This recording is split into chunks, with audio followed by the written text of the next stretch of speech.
大家好，欢迎来到大雁 Talk 频道。今天来聊一个话题，就是说，近几年中国人为什么疯狂的这个涌入马来西亚？首先是其实这个问题是有双面的，一个原因吧，首先呢，就是第一个呢，就是从中国的这个角度，中国人的这个角度，可能有几个原因吧。一个呢，就是中国的目前呢，就是遇到这个老龄化比较严重，然后这个呃结婚率啊、出生率都有所下降，然后在这一块的话，经济跟工作机会，其实是有在减少，或者是会比以前要卷一些的这样一个状况。那么就有很多人在寻找这种海外的机会。那么，当然有些人会往这个欧美，一些发达国家去跑啊，这应该是一个大多数的这种倾向了。但是呢，其实不是每个人都有这种机会或者是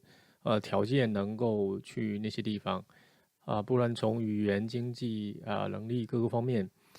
这个是不是谁想去就能去的？所以呃，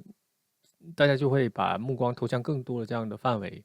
那么其实东南亚就会变成其中一个选择，毕竟这里的文化比较接近，很多时候还能用自己的语言比如说像这个马来西亚、新加坡这样的国家，所以这是其中一块，就是说大家其实是想到外面寻找一些新的机会，开始一个新的奋斗的一个方向吧，多找一些人生的机会嘛，其实这也是没有错的，因为就是当你在一些地方遇到困难的时候，换一个环境，也许能找到新的机会，我觉得这点也是没有问题的。另外还有一个原因就是，呃，其实现在在中国的话，就是孩子的教育，其实蛮卷的，对吧？我不知道大家有没有就是听说过关于这个中国的一些教育的一些情况，那么中国人自己就当然就非常清楚了就是现在的小孩子的课业越来越多，然后就是很卷就是我感觉小孩子也没什么童年基本上就不是在学习就是在补习所以有些家长他不愿意让小孩子在这样的年龄就这么去卷觉得这样小孩子太辛苦了，所以他们想找一些就是别的选择。以前在中国呢，它会有一些这种国际学校，那么这也是一个选择。但是呢，这几年的国际学校它有一些也变化另外一块就是在中国的话，这个国际学校的这个教育其实它费用还蛮高的，也不是所有人都能供应得起的。所以总的来说，在教育这一块，大家就会想说，能不能找一个好一点的环境，或者是说让小孩子能够相对轻松的去学习。这也是很多中国家长举家迁出去的一个很大的原因。那么欧美那当然是一种选择，也是个比较好的选择，因为这样子的话，全家的这些问题基本上都能解决。那如果做不到的话，那就先保证小孩子。那么小孩子的话，就是像在东南亚，比如说泰国、马来西亚这样的国家，它的这个国际学校的这个教育的资源其实还是不错的，然后它的价格并不高，很多中等的这样的中国的家庭，它其实还是经济还是可以就是供应得起的，所以呃这样子的话就会把这些国家变得是在很重要的一个选择吧，就是很多越来越多的人会倾向于到泰国、马来西亚这样的国家去呃陪读让小孩子去念对，然后这是其中一块就是教育这一块，另外还有就是有一些他是想就是想移民，想换到别的国家去，但是他也没有办法一步到位到他想要的国家。那么去马来西亚啦，类似泰国这样的国家就变成是一个嗯中间的一个选择吧，就是过渡期。因为像马来西亚、泰国其实也都没有真正的这种移民的这个政策跟路径，它其实大部分还是移居，就是就是长期居住的这样的一个政策吧。所以它本来也只能是过渡的，所以很多人就是在这样的过渡的地方，他可以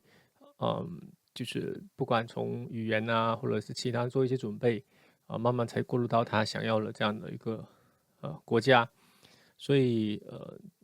这几块也都是这个很重要的一个中国人涌入这个东南亚，特别是像马来西亚这样的国家的一个原因吧。然后我们回头再讲讲马来西亚，就是嗯，就是中国人很多会选择马来西亚的是有很多这个马来西亚这一块的原因。第一个呢，就是刚才也有提到，就是说它的文化相对更接近一些。对于一些不会其他语言或者其他语言并不强的这样的家庭来讲，是一个比较好的选择。因为马来西亚虽然他们也讲英语就是你会讲英语其实还是比较重要的，但是它毕竟还是可以讲华文的，对吧？还是能在很大程度上至少在基础的生活这一块用华文还是可以解决这些大部分的问题的。所以像马来西亚、新加坡这样的国家就变成是在这种人群里面比较重点的一个选择，这是一块。另外还有就是文化方面或者是饮食方面的这些东西，就说有些人他并不是语言不行，他英语可能也还不错，但是呢，他可能觉得去欧美他的这个文化差距比较大，所以东南亚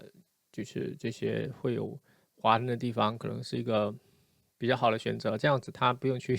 改变他的一些生活的文化，还有一些饮食的习惯。他想吃中餐也可以吃得到，对吧？所以我相信这也是很多吃货的考虑的一个原因吧。我觉得这也是不能后悔的，因为我觉得很正常这些都是生活的一个部分嘛，对吧？所以这是一块。另外还有就是马来西亚的这个宜居的条件其实还好，不算非常高，就是还是有一些人其实比较容易做到的。特别是一线城市的这样的人，比如说北上广深这样的人，他们其实从收入各个方面的话，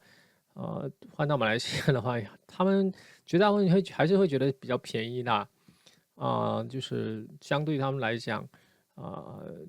这边的会更实惠一些，所以我觉得对他们很多这种普通的北上广深的人来讲，这里是物美价廉的一个地方，所以这也是原因之一吧。另外还有就是，嗯，马来西亚其实它也是处在一个我感觉也是个机遇啊，它其实它也正在发展。所以也会有一些发展的一些机会特别是这边有很多华人的这样的一个环境，你要做投资做什么，还是有一定的机遇了所以包括他们家最近也在做这个楼心特区，对吧？之前我有提到，专门做了一个视频，所以发展机会还是有的。你到任何地方除了生活，你还得发展嘛，这个肯定的，对吧？所以说你说我纯粹的就是退休这是另外一回事。但作为一个家庭来讲，肯定还是有人在奋斗嘛，对吧？所以我觉得马来西亚它还算是一个比较好的选择吧，而且它临近的这个新加坡，新加坡你也可以我不知道有没有这样操作，应该也有人这样操作。你在新加坡上班然后可能到马来西亚就是房子买来马来西亚，比如说新山那一块，他们通关方不方便我不知道哈。就像以前这个深圳跟香港这种感觉嘛，是吧？我觉得嗯这也是一个不错的方式。所以总的来说，我觉得中国人之所以会大量涌入马来西亚其实有双方的这样的原因，不是单一的因素。并不是一味的就说马来西亚就是非常非常好，所以怎么样？是说它是不错的。然后呢，这个时候中国人又有很强的这个向外的这个想法，那么这个时候就两者合在一起，就变成一个比较重要的一种趋势吧。所以你可以看得到，现在整个的这个移居到马来西亚中国人的数量是越来越多。另外一个，好像旅游的人也越来越多。今年好像马来西亚的这个在中国外出旅游的这个排行榜上面，好像又前进了好几位。可能跟泰国这个事件也有关系。泰国原来也是很前面的，现在可能也有所下降吧。但马来西亚的口碑会更好一些。所以现在马来西亚变成一个中国人一个很好的一个选择吧。嗯，是的。那么今天就聊到这里，好，再见。